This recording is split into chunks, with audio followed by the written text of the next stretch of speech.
Love you guys, too. Thank you. So it's been 35 years since Rocky IV. I imagine you've been back to Philly plenty of times, but this is still, this reaction, you've had it all day. It's got to be exhilarating still. It is exhilarating. It's baffling because I don't know how this happened. You know, I started out with a very, very simple story about a simple man, and it manifested itself in such amazing ways, and it still seems to preside over who I am. You know what I mean? It's like, you're Rocky, no, you're Sly, you know, it's, you know what, we're together. And fitting, especially in a city that has done so much and values its veterans so much, that we're doing this tonight on Veterans Day. Yeah, it's great. Thank you. The Code of the Warrior, it's just something that I've always been intrigued with, and there's nothing like a real-life veteran to look up to and say, that's what it's all about. And I think we got 20 of them in the audience here in Philly tonight.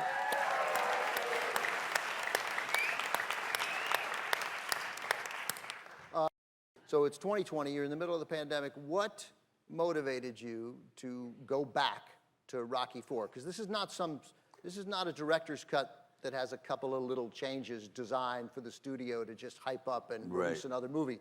You have, in many ways, transformed this film. Oh, thank you.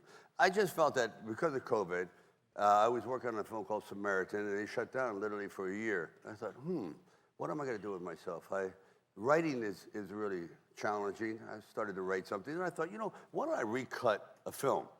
Rocky was the most popular. I thought that would be the easiest one to get past MGM saying, you know, won't be a black hole, a money pit. I think this will work. But more importantly, I knew that film was flawed in a way that I was very taken by the times. Star filters, smoke, backlit. It was a very 80s film, very MTV-ish, a lot of montage, whereas the other Rockies, there were more things played out. And I thought, and then the robot. Oh, yeah.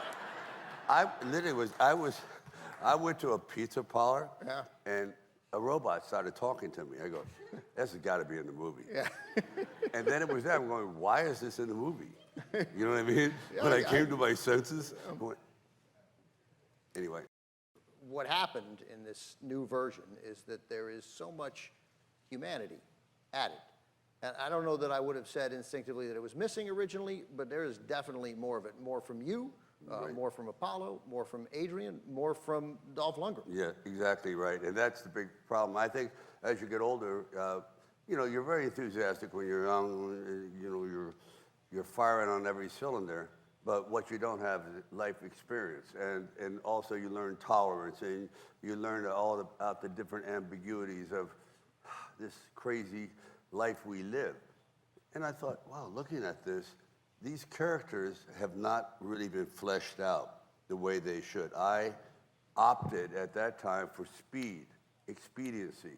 I don't want the audience to get bored. Yeah. So I was always thinking one step ahead. Oh, no, they don't want to see that. Then I go, but that's what it's all about. These little moments make the big moment. The fine strokes on the painting make the masterpiece, not the big strokes. See what I mean?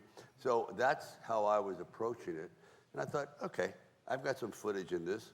I've got stuff laying around. Like Dolph Lundgren, for example, he's, in the first one he comes off as a robot. Who cares, this and that? And I go, no, he's not. He's really he's a victim. He's been raised as a political weapon, tool. Right, it's a propaganda tool.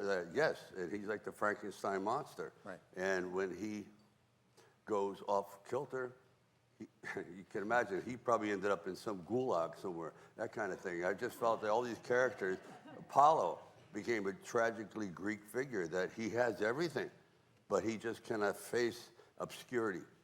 He just can't do it. He just cannot not be in the limelight, which eventually is like Icarus in the sun. You know, you just crash to your death. It took, I thought it was going to take 3 weeks. It took 9 months, 10, 12, almost a year. And finding all these nuggets, the hard thing is to admit you were wrong. You know, I thought I had it down. Like, yes, it was #1 film. It made a fortune. It's the #1 of all the Rockies, #1 that year. And it was. And you did it wrong. And I did it wrong. Yeah. And I did it wrong. And I said, there's more soul.